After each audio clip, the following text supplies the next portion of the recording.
This is my first long form piece of content on YouTube, and I started this page 12 years ago. And why did it take me so long? Well, I think when I first signed up, I had no idea what YouTube was really.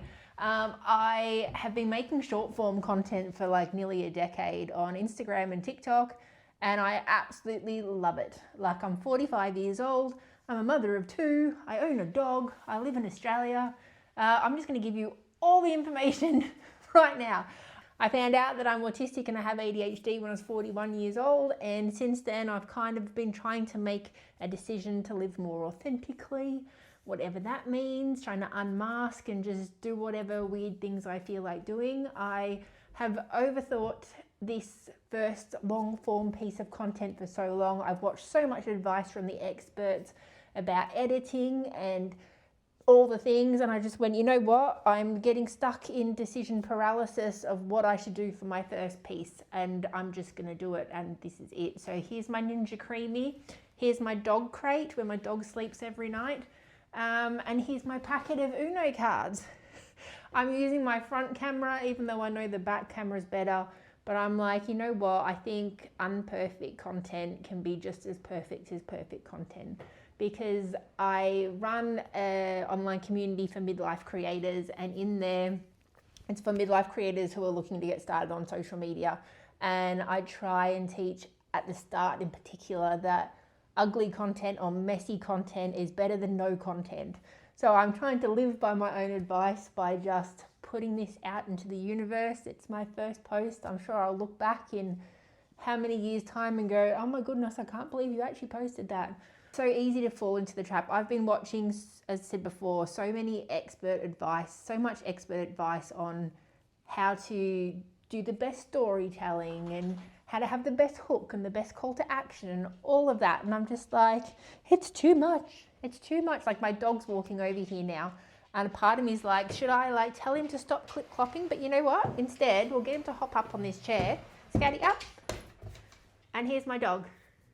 Say hello to the people. They're in here. Nope. Okay. So yeah, so this is now Scout and I doing my first video.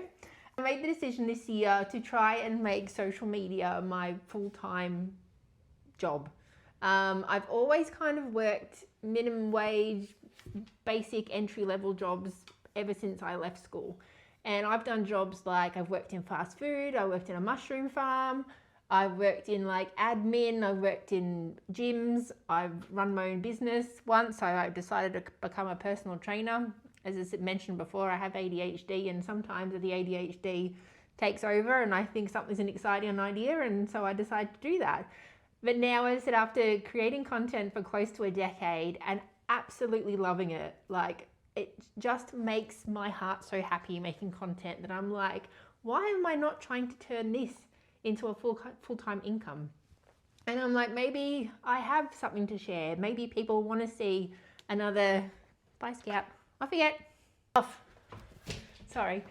So yeah, maybe you'd like to see me stepping outside of my comfort zone to actually, because I think it's hard when you're in your 40s and you're like, you've always been told, like at school, it was like you need to find a job, a career that you're going to do for your whole life. And that was never me. I could never find that one thing that I truly loved enough to do on a long-term basis. And I think now, without realizing, that's content for me.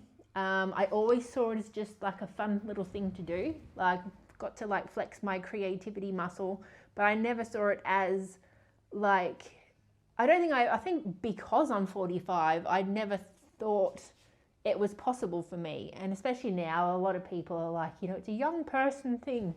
And I'm like, but it's not, because there's people out there consuming content who might like to see someone their age. And as I've grown on TikTok and Instagram, so Instagram, I think I've got just over 50,000 followers, and TikTok I've got 75-ish, and that's literally just me sharing my life, little bits and pieces of my boring, mundane life. Like, most days I'll do the washing, I'll do the cleaning, I'll go to the supermarket, I run the kids around to all their activities, and that's pretty much it. I don't have an extravagant lifestyle, I don't have big overseas holidays to share, but I'm like, that's okay. That is like perfectly okay. So let's start YouTube at 45 years old and see where it takes us, and have some fun along the way, because the thing I've realized as well is that I was, as a kid, probably, I was the quirky one, the weird one, the one that didn't quite fit in anywhere, or at least I felt like that anyway. So I'm like, you know what? I will walk the path for the people behind me who feel the same way and they don't feel like they can do this because of that. I'm like, no, we can do it. Let's do it. So let's get this YouTube journey started.